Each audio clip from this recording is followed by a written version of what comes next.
আওয়ামী লীগ নিষিদ্ধের দাবিতে আজও শাহবাগ সহ দেশের বিভিন্ন স্থানে বিক্ষোভ চলছে। শেখ হাসিনাকে ফেরাতে ইন্টারপোলের মাধ্যমে চেষ্টা চলছে, জানালেন স্বরাষ্ট্র উপদেষ্টা। রাজনৈতিক দল নিষিদ্ধের মাধ্যমে কোনো সমস্যার সমাধান হয় না, মন্তব্য গয়েশ্বর চন্দ্রের। জাতীয় সনদ নাগরিকের সব অধিকার সুরক্ষিত করতে পারে, বললেন আলী রিয়াজ। ভারত পাকিস্তান সংঘাতে সীমান্তের দুই পারের আতঙ্কিত মানুষ ঘর ছাড়ছেন।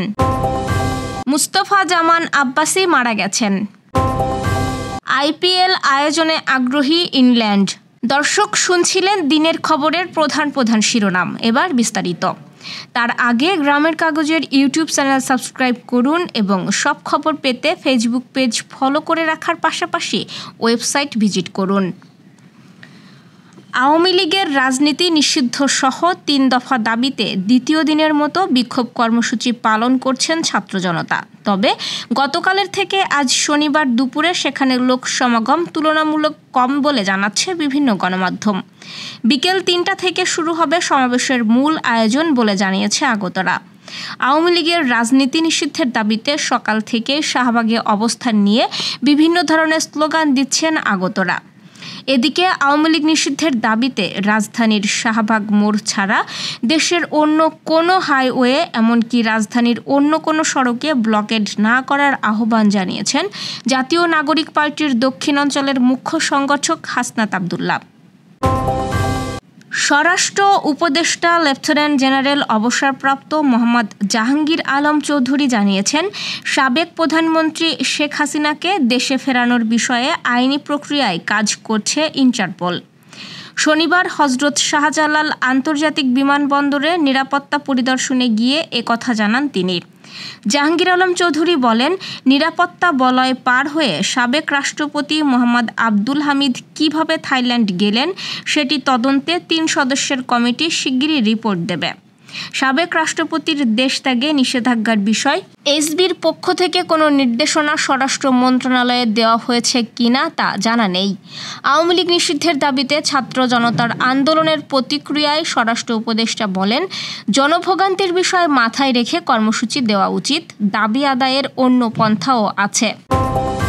বিএনপির স্থায়ী কমিটির সদস্য গয়েশ্বর চন্দ্র রায় বলেছেন, রাজনৈতিক দল নিষিদ্ধ করার মাধ্যমে কখনো কোনো সমস্যার সমাধান হয় না।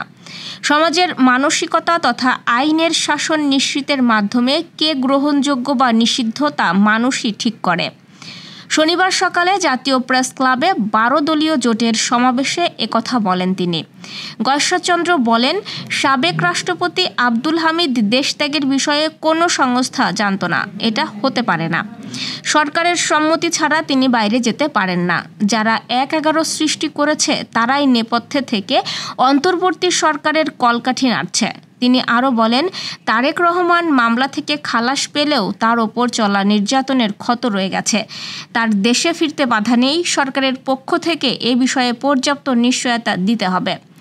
বিদেশে বসেও সকলকে ঐক্যবদ্ধ করে আন্দোলন সফল করেছেন তিনি। এ সময় গণতন্ত্রই সংস্কারের পূর্বশর্ত বলেও মন্তব্য করেন তিনি। জাতীয় সনদ নাগরিকের সব অধিকার সুরক্ষিত করতে পারে বলে জানিয়েছেন জাতীয় ঐক্যমত্য কমিশনের সহসভাপতি অধ্যাপক আলী রিয়াজ। শনিবার ঢাকায় সংসদ ভবনের এলডি হলে জাতীয় ঐক্যমত্য কমিশনের সঙ্গে ইউনাইটেড পিপলস ডেমোক্রেটিক ফ্রন্টের আলোচনার শুরুতে তিনি এসব কথা বলেন। এ সময় কমিশনের সদস্য হিসেবে ছিলেন ডক্টর বদিউল আলম মজুমদার, সফর রাজ হোসেন, ডক্টর ইফতেখারুজ্জামান এবং প্রধান উপদেষ্টার বিশেষ সহকারী মনির হায়দার। আলী রিয়াজ বলেছেন, ঐক্যমত্য কমিশন সবার সঙ্গে আলোচনার মাধ্যমে জাতীয় সনদ তৈরি করতে সচেষ্ট আছে। নিঃসন্দেহে তা নাগরিকের সব অধিকার সুরক্ষিত করতে পারে। দেশের নাগরিকদের অধিকারের সুরক্ষা নিশ্চিত করা ছাড়া একটি গণতান্ত্রিক সমাজ বা রাষ্ট্র বিনির্মাণ কিংবা নাগরিকের মানবিক মর্যাদা প্রতিষ্ঠা করা যায় না। ভারত পাকিস্তানের মধ্যে সশস্ত্র সংঘাত শুরুর পর থেকে আতঙ্কে দিন কাটাচ্ছেন নিয়ন্ত্রণ রেখার দুই পাশের এলাকাগুলোতে বসবাসকারী সাধারণ মানুষ। প্রাণ ভয়ে অনেকে বাড়িঘর ছেড়ে পালিয়ে গেছেন। প্রায় খালি হয়ে গেছে অনেক গ্রাম ও শহর। বিবিসি জানিয়েছে, দুই দেশের সীমান্তবর্তী গ্রাম শহরগুলোর অনেক বসতবাড়ি গোলা পড়ে ধ্বংস হয়েছে। বরেণ্য সঙ্গীত শিল্পী, গবেষক ও লেখক মুস্তাফা জামান আব্বাসী আর নেই। আজ শনিবার সকালে বনানীর একটি হাসপাতালে তিনি মারা গেছেন। ইন্না লিল্লাহি ওয়া ইন্না ইলাইহি রাজিউন। তার মৃত্যুর খবরটি নিশ্চিত করেছেন মেয়ে শারমিন আব্বাসী। মুস্তাফা জামানের বয়স হয়েছিল 87 বছর। মৃত্যুকালে তিনি 2 কন্যা এবং বহু ভক্ত অনুরাগী রেখে গেছেন। মেয়ে শারমিন আব্বাসী জানান, বেশ কিছুদিন ধরে বার্ধক্যজনিত নানা জটিলতায় ভুগছিলেন মুস্তাফা জামান আব্বাসী।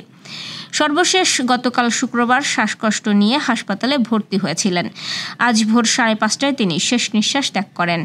বহুমাত্রিক প্রতিভার অধিকারী মুস্তাফা জামান আব্বাসী উপমহাদেশের খ্যাতনামা সঙ্গীত পরিবারে জন্মগ্রহণ করেছিলেন। তার পিতা আব্বাস উদ্দিন আহমেদ ছিলেন পল্লীগীতির অগ্রপথিক।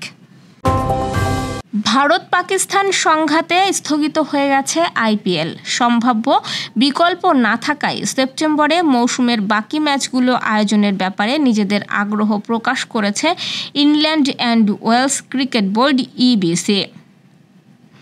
ভারতের ক্রিকেট বোর্ড বিসিসিআই শুক্রবারই জানায়, চলমান সংঘাতে 1 সপ্তাহের জন্য স্থগিত করা হয়েছে আইপিএল। ইসিবির প্রধান নির্বাহী রিচার্ড গুল্ড ইতোমধ্যেই বিসিসিআইকে টুর্নামেন্ট আয়োজনে পাশে থাকার ব্যাপারে নিজেদের সমর্থনের কথা জানিয়েছেন। এখনই বিসিসিআই যদি সপ্তাহান্তে আইপিএল পুনরায় চালু করতে ব্যর্থ হয়, তাহলে টুর্নামেন্টের বাকি অংশ ইংল্যান্ডে আয়োজনের প্রস্তাবটি বিবেচনায় রাখা হচ্ছে। গার্ডিয়ানের প্রতিবেদন অনুযায়ী ইসিবির একজন বড় কর্মকর্তা নিশ্চিত করেছেন সেপ্টেম্বরে এটি সম্ভব হতে পারে, যদিও বর্তমানে এই ব্যাপারে সক্রিয় কোনো আলোচনা দুই পক্ষের মাঝেই হচ্ছে না। দর্শক, এই ছিল দুপুরের আয়োজন। রাতের খবর দেখার আমন্ত্রণ রইল। সেই সঙ্গে এতক্ষণ সাথে থাকার জন্য ধন্যবাদ।